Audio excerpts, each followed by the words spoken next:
We're installing these sick inner fenders from Motobilt today. Stick around. So, if you guys do the fender chop mod, or if you change out your fenders, regardless whether it's a Sport, Sahara, or Rubicon, you're going to have to do something about inner fenders because that just leaves a gaping hole into your engine compartment, right? The Motobilts, they're going to run you about 200 bucks a set.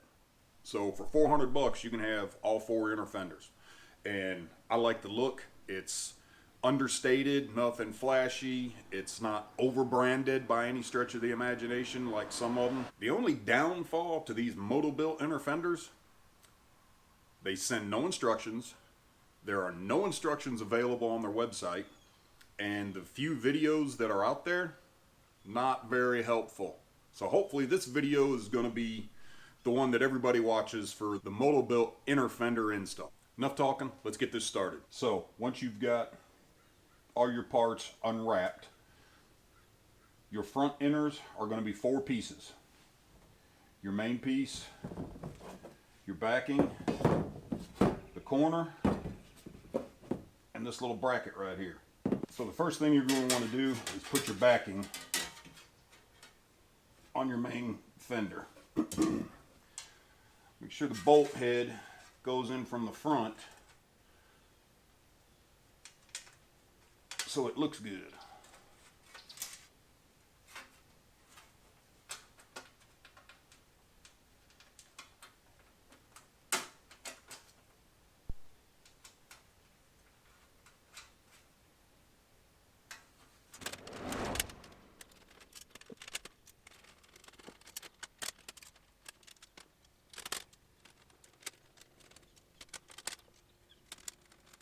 Now, once you have all your nuts and bolts started, take you an H3 hex head and a 3/8 inch box end wrench and snug them up. Don't get stupid with these because these heads will strip out really easy. I know from experience.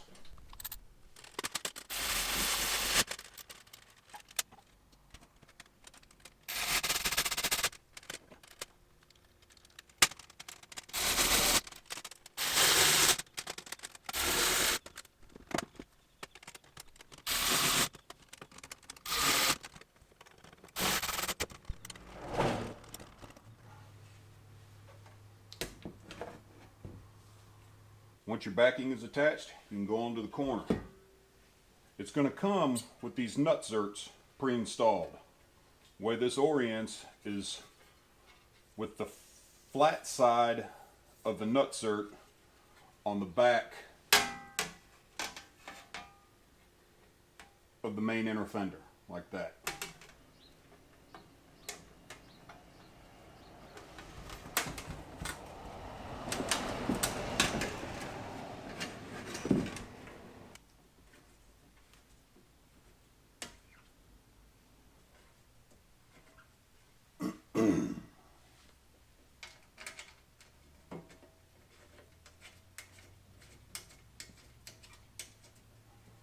Now, once you get your inner fender assembled, we can carry it over to the Jeep and throw a test fit in there.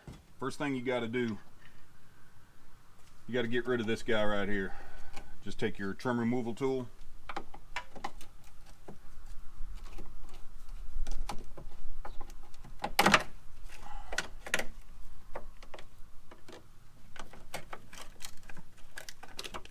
pop that guy out. It's just plastic. Throw it in a junk pile. Alright, this little hole right here, that's significant. Your corner piece has a rib nut right here in this bend. It's going to fit back in behind here.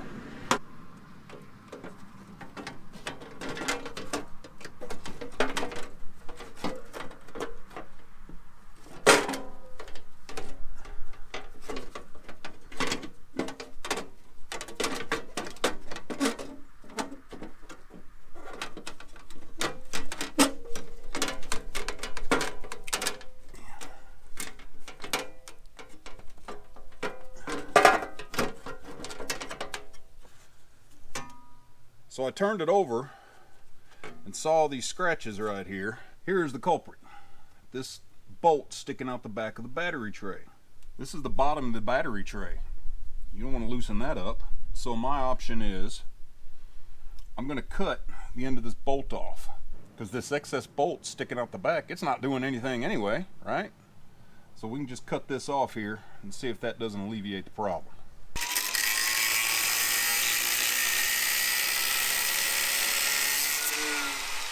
All right, let's see now.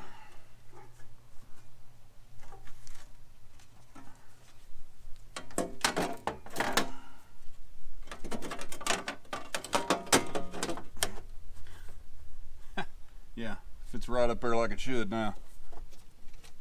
Get this bolt started. Just put it in there finger tight just to hold it.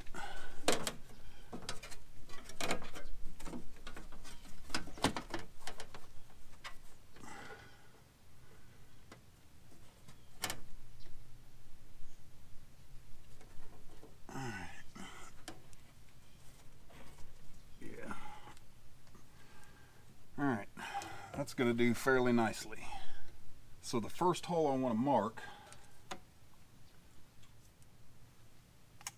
is in this tab right here. And then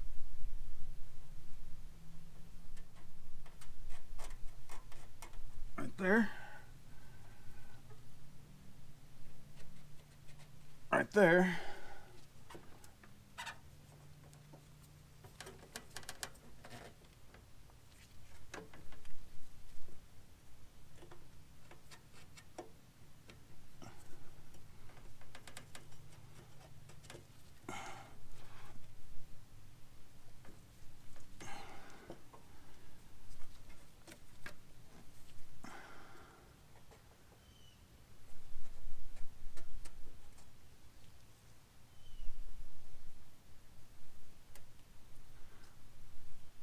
Right there. Take your inner fender out and get ready to drill some holes.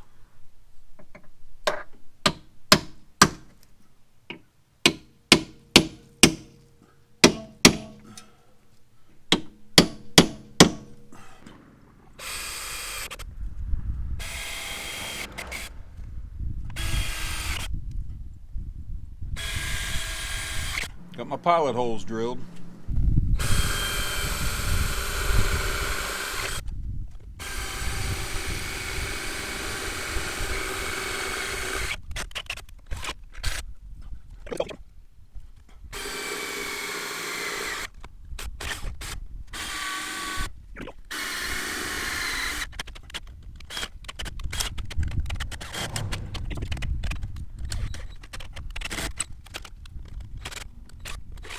Now, if you don't have a nutsert tool, you can get one like this off Amazon. I'll have a link in the description to this exact tool. It's where I got mine. It works extremely well and it's real simple to use.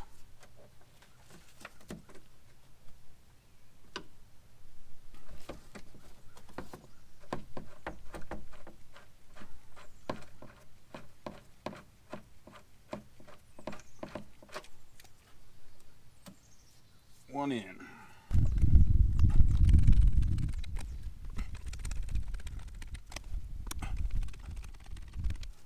Alright, got those 4 nutserts in. Starting down here with this corner piece, just get your bolt in there and get it started.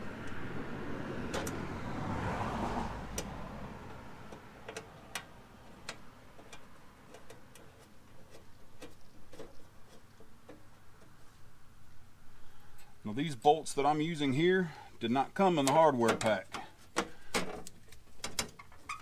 Remember I said I used an M6 nutzerts, and I just had these bolts laying around.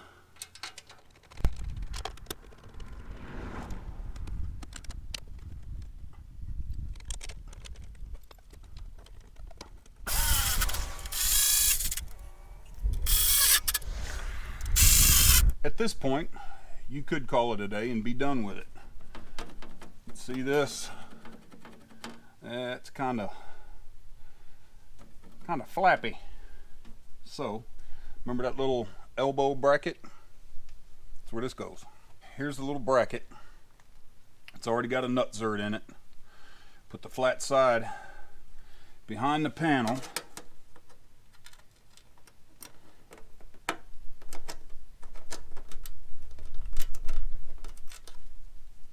not drop the bolt.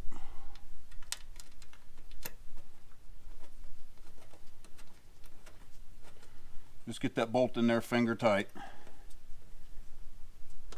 And then this is going to go, this bracket is going to go up against the frame right here.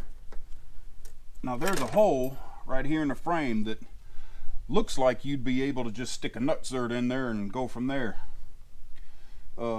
It would take some significant bending and warping of this panel to get it fit there. So just get it up there nice and flush with the frame. Mark that spot.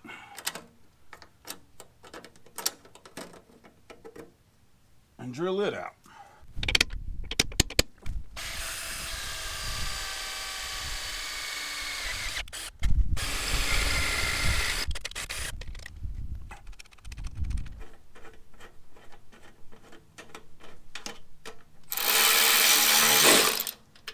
Now you can go back and tighten up all your smaller fasteners.